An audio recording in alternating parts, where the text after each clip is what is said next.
On a previous video I did a little shout out to some of my reference composers, and right after I watched an interview to one of them, to Eliane. It's a fascinating talk if you are into her work or drone in general, and into her way of understanding sound. In particular, this bit got me thinking, and I think it's worth to share. Very slow evolution. Oh, yes, but this is very much necessary in what I wanted to do. Slowly pulling like thread some of the components of these sounds by several types of modulation, as you know, amplitude, ring modulation. And this has to be made with a synthesizer like you do with that, I guess, very slowly, because if you don't move too fast apart, wow, everything disappears. So it has by nature to be slow. I think we are not very aware of these knobs and the sonic world they contain. We are very used to, at least in the West, to the equal temperament system. I'm not gonna do a deep dive into tuning systems here, but those 12 notes on a keyboard that we are so used to associate with our tuning possibilities is nothing else than a huge compromise and a limitation. Of course, the benefit of it is to have a system that organizes the chaos, and a creative limitation for the sake of making music, playing, or learning. And the proof that it's a good limitation is obviously the insane music culture that came afterwards and that still defines popular music nowadays. But what about all that was left aside?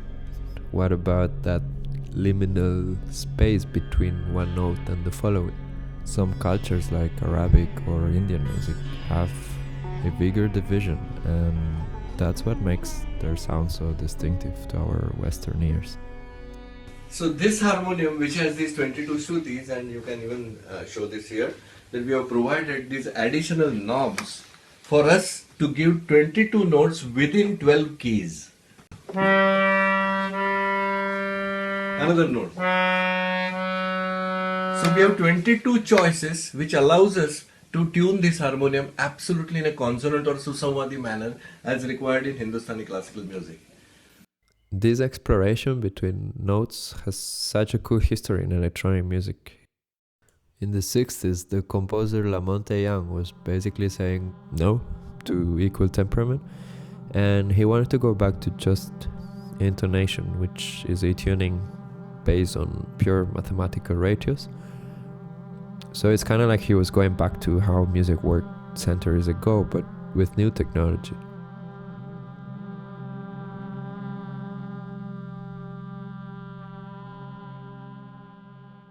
At the same time, in France, Pierre Schaeffer was doing this thing called musique concrète, basically treating recorded sounds like raw material instead of notes. So, super weird stuff at the time.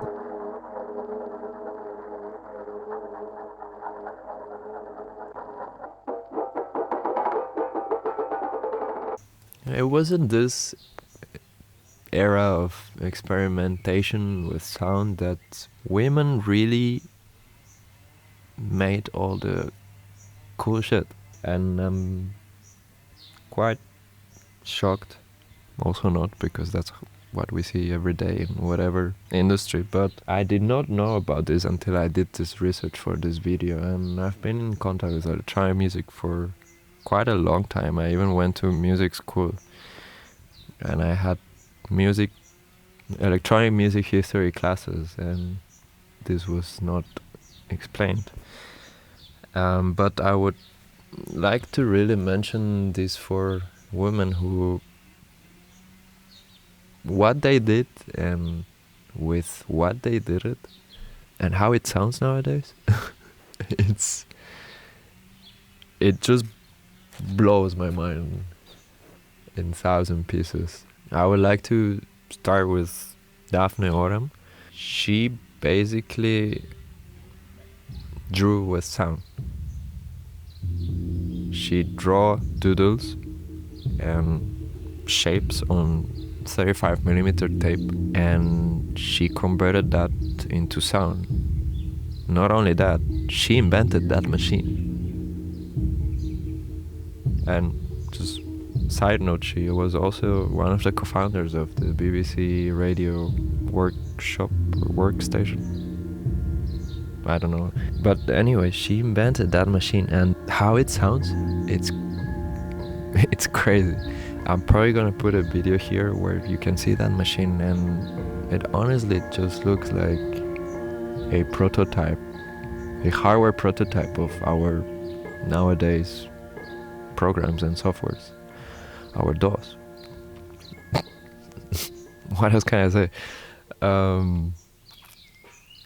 And next I would like to mention Lauren Spiegel.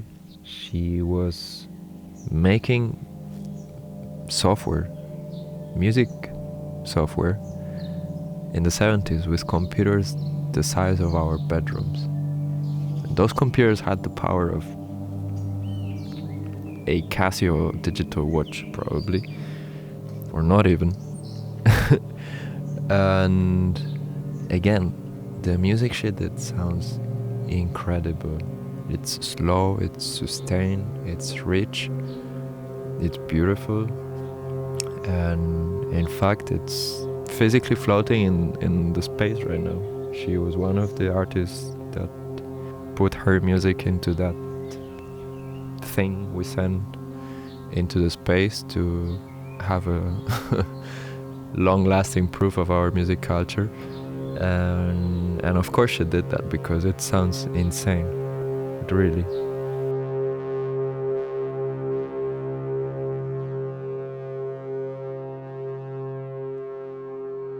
Then we have Pauline Oliveros, who I mentioned on the previous video. Her philosophy was, in my opinion, very, very moving, very touching when it comes to how to practice listening and how to make music. She came with this concept of deep listening, which is a very conscious way to hear and listen to sound, and therefore how to play sound. She was making very minimalistic drones with a modified accordion. Definitely a big influence on how drone and how we perceive or understand drone nowadays. And lastly we have Eliane,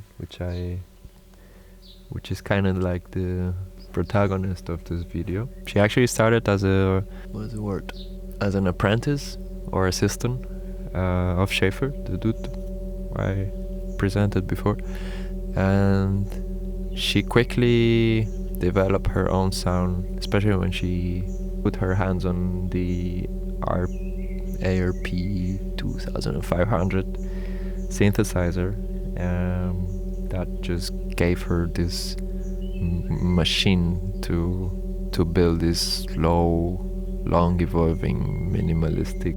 But what makes her work so remarkable to me wasn't just the technical innovation, but extreme patience and attention to microscopic sonic evolution. When you work with the evolution of the material, do you parameterize? Do you think in numbers, or do you think with the ear? Oh, only the ear. Only the ear. Oh, yes. And you couple the ear with the. The pot was where.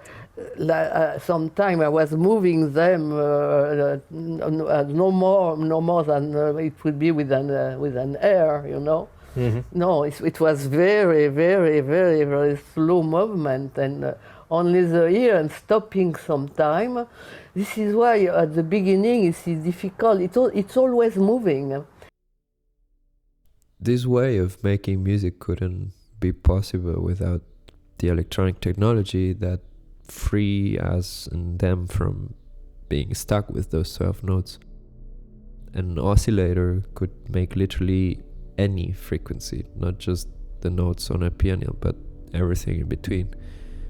Again, that liminal space reappeared without restriction and on a stupid knob, which to me is amazing because it means that the wholeness of tuning was available again without the ruling of a system, and even better, accessible in a very simple move.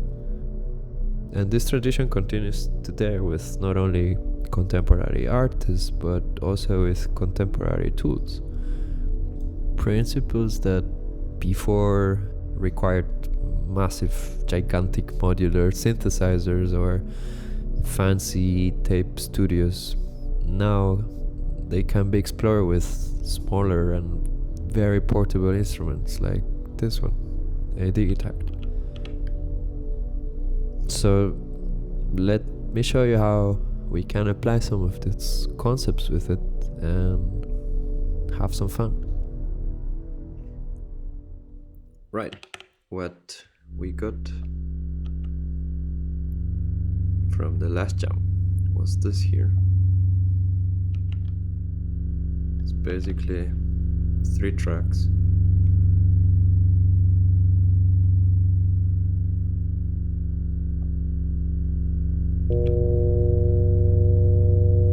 This one.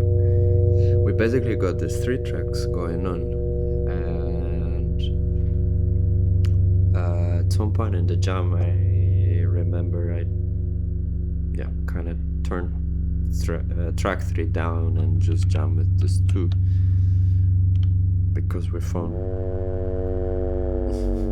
this magic knob, and which is basically doing some kind of FM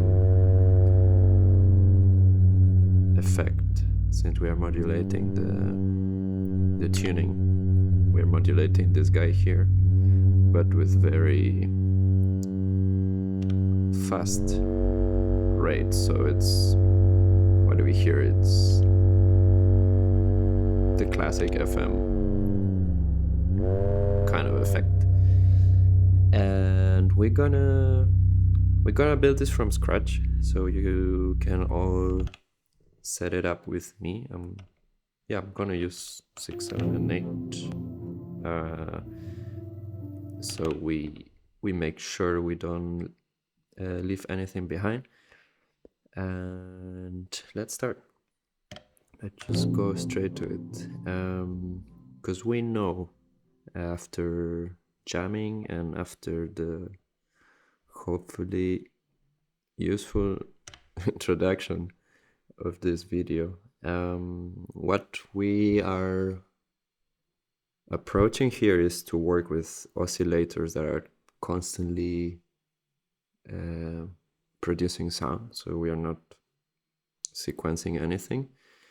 It's an infinite trigger, as we already feature in this channel, and besides from that, it's all based on slowly, freely tuning those oscillators until we find some combinations of frequencies that will either produce the binaural effect, or they will just create a nice interval between them.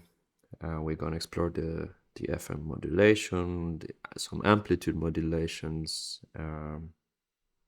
We'll see how distortion and filtering plays a very important role here, and let's see what else comes in mind within the process. I'm gonna show you a spectrogram, because I think since we're working with sine waves, it's a pretty cool thing to watch and to understand what we are doing with the sound. It's a very nice visual support, I think, for what we're gonna do, and hopefully even understand better how this machine sounds, because there were some things now when I was setting everything up that I noticed and I would like to show as well. So let's just begin with this first sine wave. We want it to be a constant sine wave, so decay on infinite, and play mode on looping. Doesn't matter if it's forward or backwards, but we want this. Tuning is already pitched down a little bit. That's fine. You can put it on 0 or up, whenever you want. Here is fine. And as you can see on the spectrogram, this is already quite interesting, because theory says that a sine wave is a pure tone, one harmonic, if we're talking about a pure sine wave. But here in the spectrogram we see that it's not the case. There's a lot of things going on and we can actually hear it. I can hear there's some noise on the very high end, and definitely some presence of harmonics, and I checked 5 times that no overdrive was on, that my filters were off, that no volume was more cranked up than it should. Everything is clean and not saturating on the digitakt.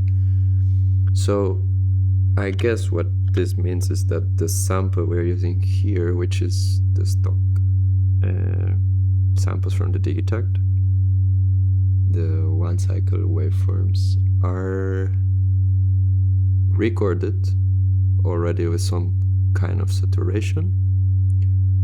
This can be one option. Second option is that maybe the master of the digitakt has some kind of coloring, has some kind of I don't know if saturation, but you know, some boost on certain frequencies. That could be, but yeah, just it's a quite a thing I was not expecting when I put the spectrogram here, and actually didn't care when I set this up, because I can actually show you here.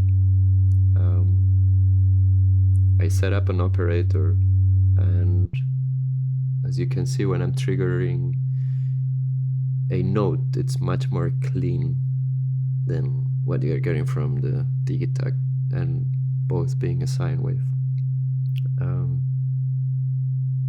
So yeah, this just, I guess, means that our sample has some sort of coloring already, or either the digitakt output has some kind of coloring. Good to know. I don't care. To be honest, it's not that I need a clean sine wave, but it's just good to know. And something, if you want to already get rid of those high noise frequencies, gone. Why not? Let's leave it like that. I'm gonna add a second one. There's already an infinite, but it's the wrong sample. This is what I want. And everything else is alright. Now if you take a look at the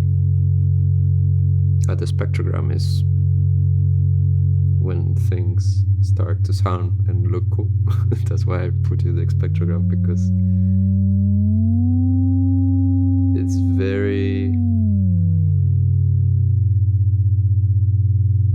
it's kind of fascinating to see the behavior of 2 sine waves on the spectrogram.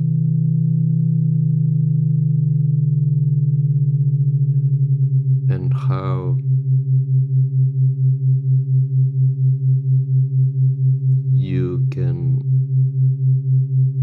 like how you can hear and watch the moment where they get close to each other in harmonics.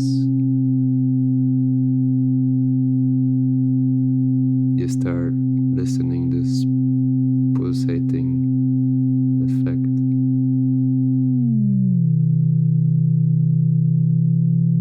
Here they are not competing against each other, so it sounds really musical.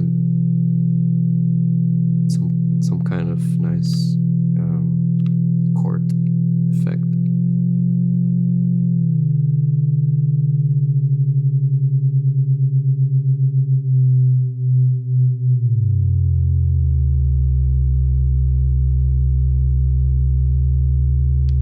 So yeah, that's already a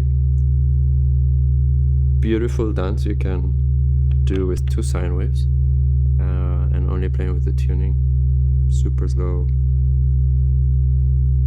I'm kind of imagining, I don't know, a live set setup where everyone's laying down and you're in charge of their comfort and zoning out, and I could honestly be 1 hour doing this slowly movements.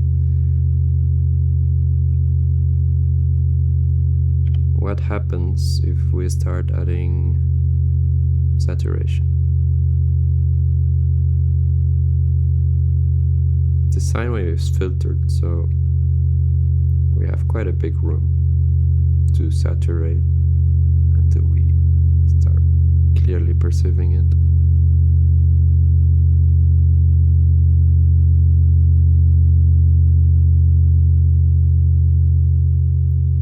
If I saturate the other one, for example, that has no filtering now,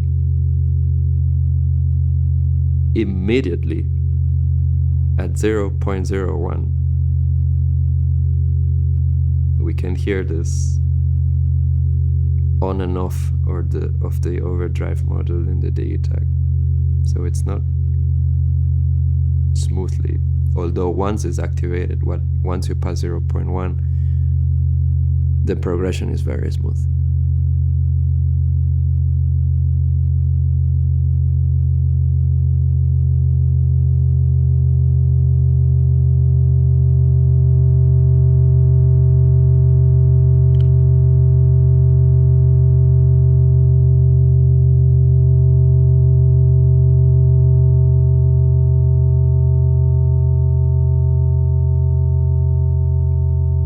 What I'm doing right now is also like a kind of automatic move that I'm very used to do at the moment, is to bring up a resonance and at the same time lower the volume, because what I want is to really bring that point up in the mix. You can see it quite clear on the spectrum as well.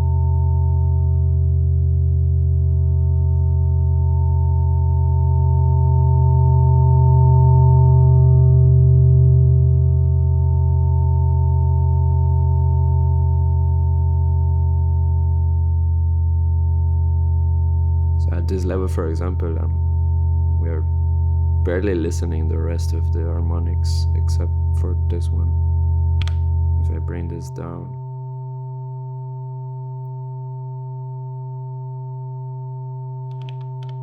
and let's not forget we still have this other filter. So this is already a nice way to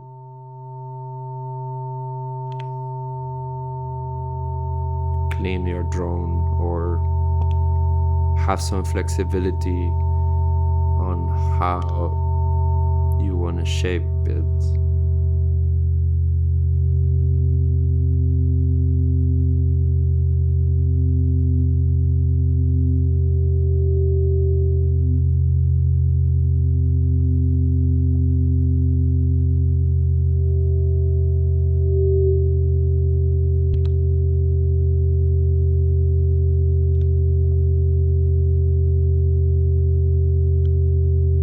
For now, we have volume,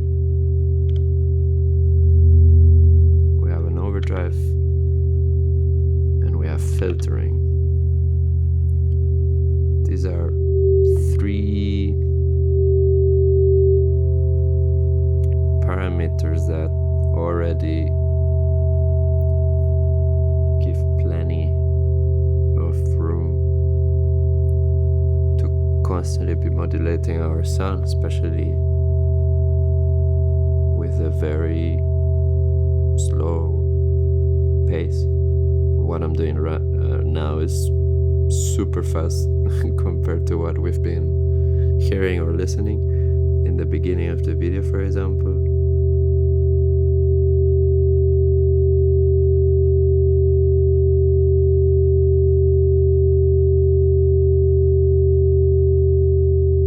And of course we can assign some of that modulation to the LFO. So for example, let me bring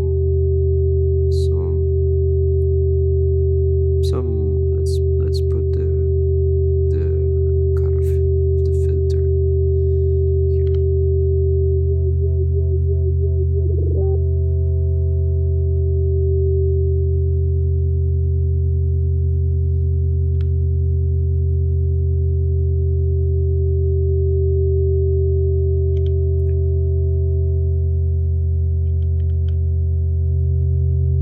Let's bring back the bass from this guy a little bit. And with this guy, we could also modulate the volume, sample level. I always have trouble to find this one for some reason. Sample level. I'm always looking for level instead of sample level. Again, 1 multiplier only, and kind of a slow thing. Let's bring it down.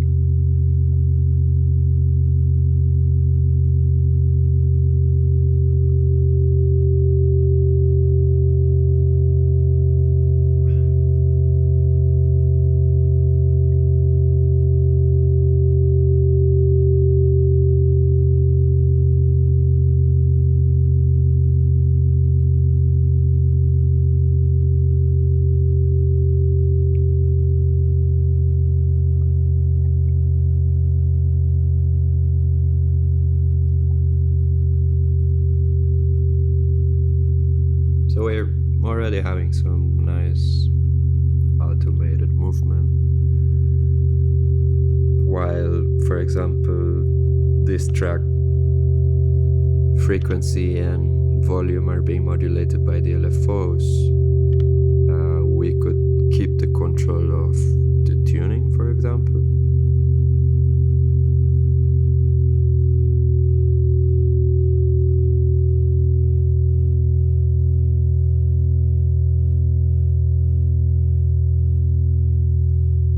Very slowly.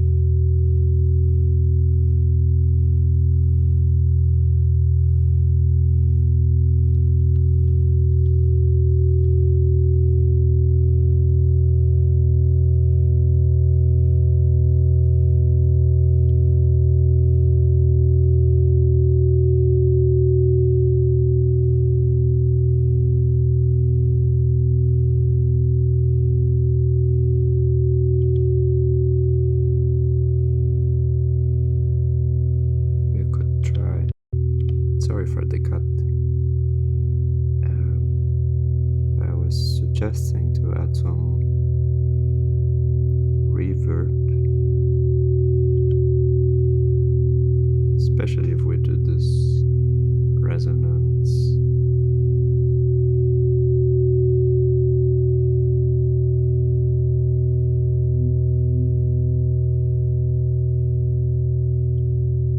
They just sound quite nice. Although I would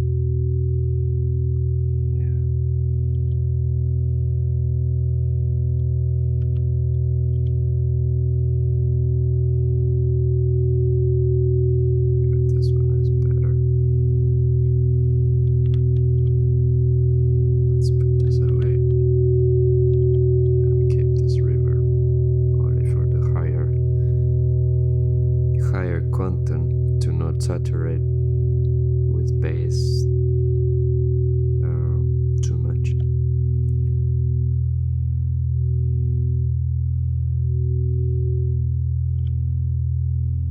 Delay could also be a thing. Let's see.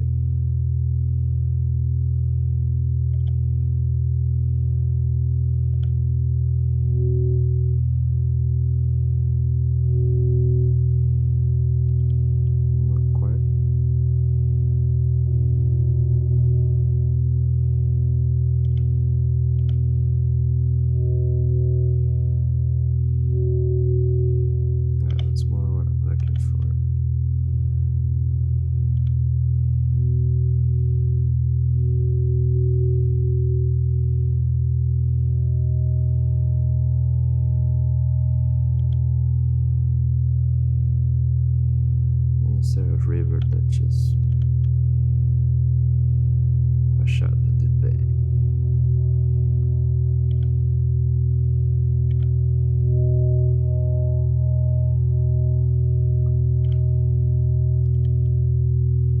Level of feedback maybe a bit less.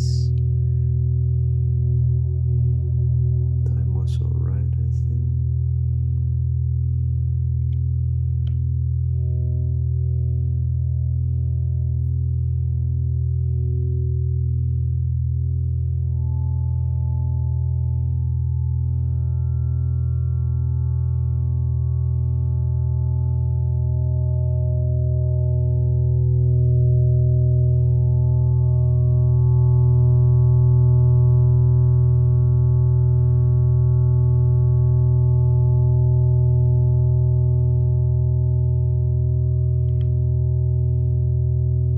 Somehow works, can be an option.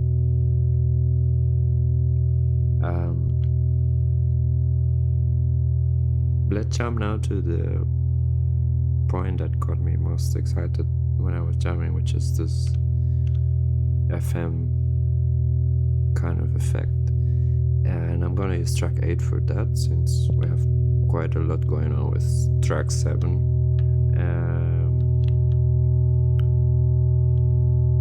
This FM modulation, at least in my opinion, wants to be controlled with a filter.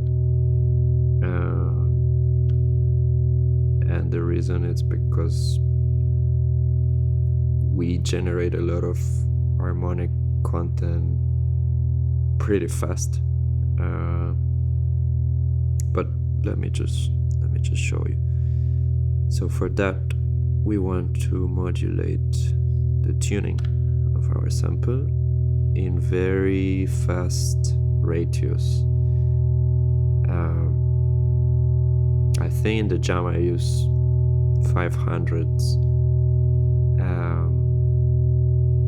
since this gave me a bit more of control of the timbre.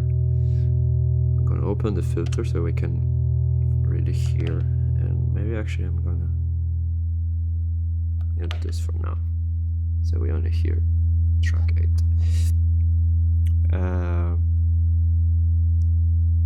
Let's just hear and watch on the Spectrum. This is also very nice to see.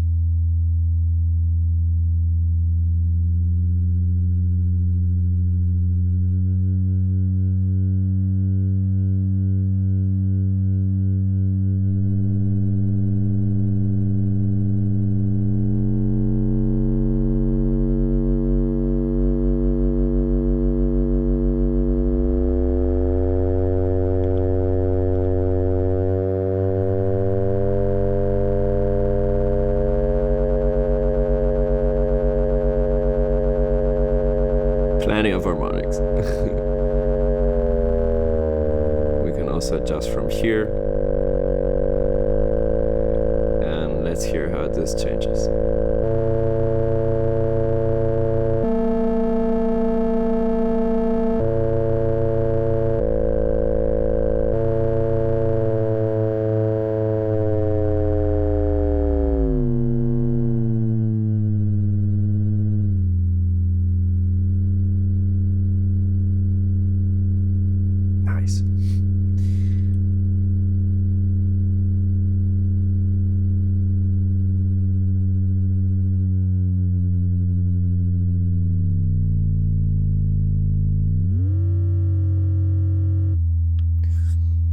So what we can do here, basically, let's bring this guy up.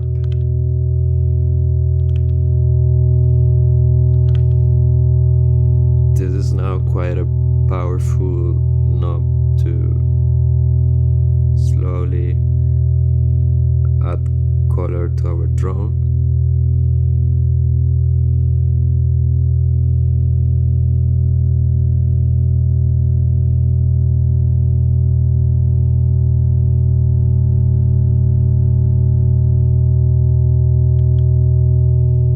We could also bring it more out of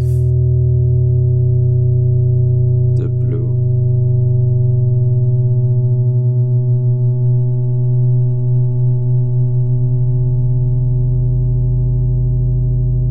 I like it here. I like that sub that suddenly appear. And we have it pre-filtered, so now we have a lot to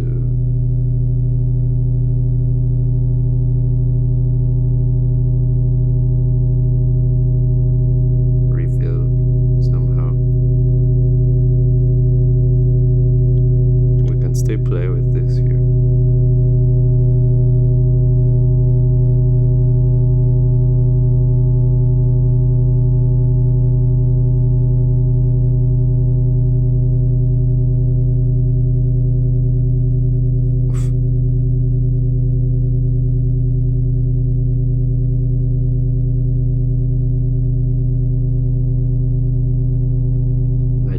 I just love how you can slowly shift from so many different soundscapes.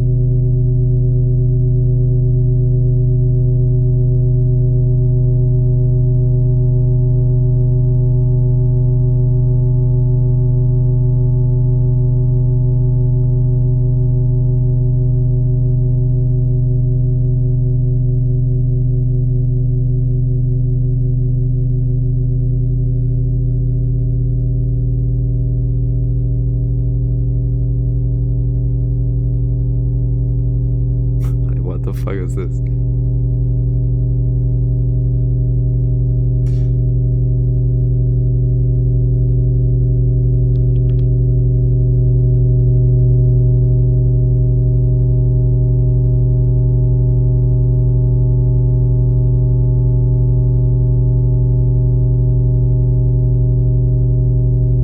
I'm gonna increase the volume of this guy, sorry, the automation of this guy, so we have a bit more of space for track 8 to shine without collapsing so much with track 7.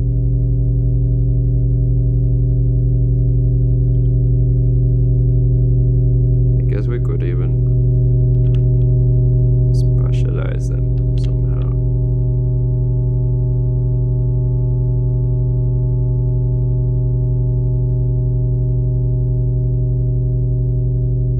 By doing so, I think we will enter into a more psychoacoustic effect terrain, since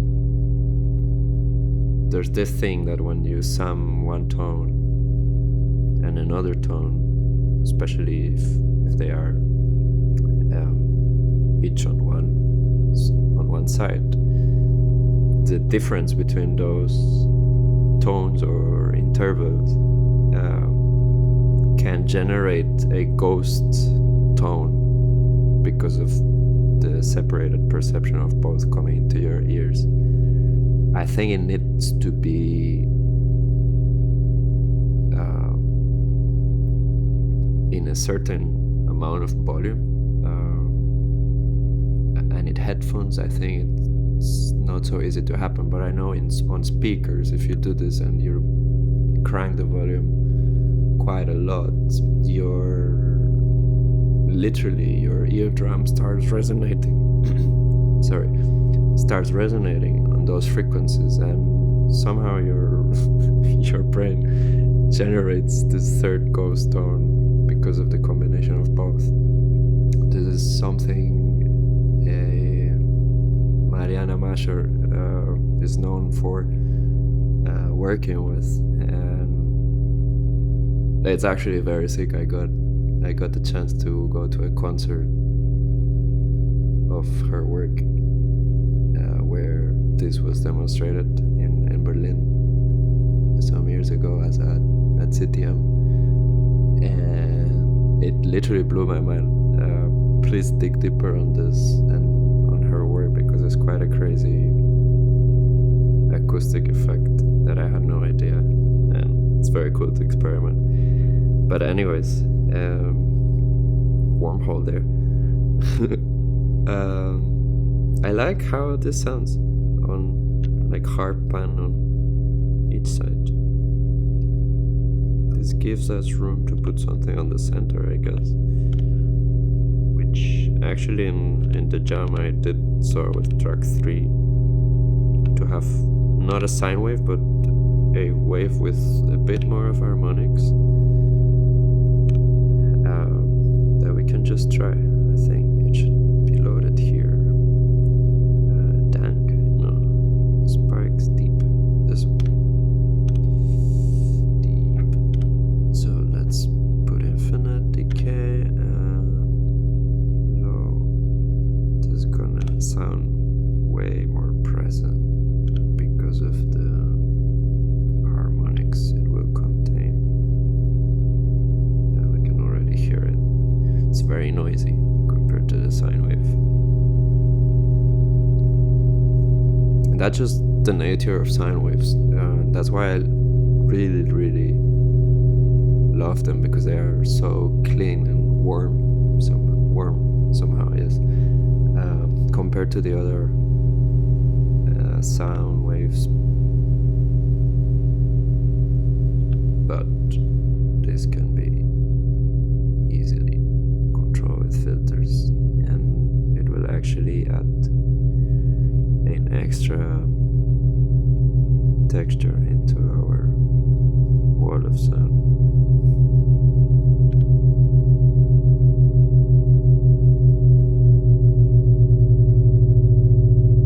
Yeah, it's kind of like dubstep wobbly now.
The overdrive of the digitakt sounds really awesome.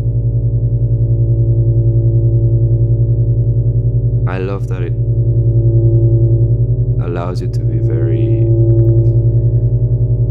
quite big with the movements. It's very soft, it's very smooth. It's not a harsh overdrive. We can also try the FM modulation here.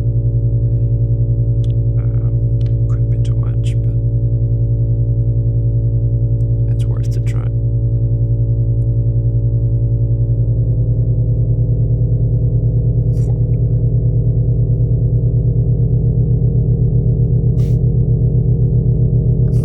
Wow, we went somewhere else.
think that's enough. That's literally everything I was doing on the previous jam. Now it's up to you. Have fun.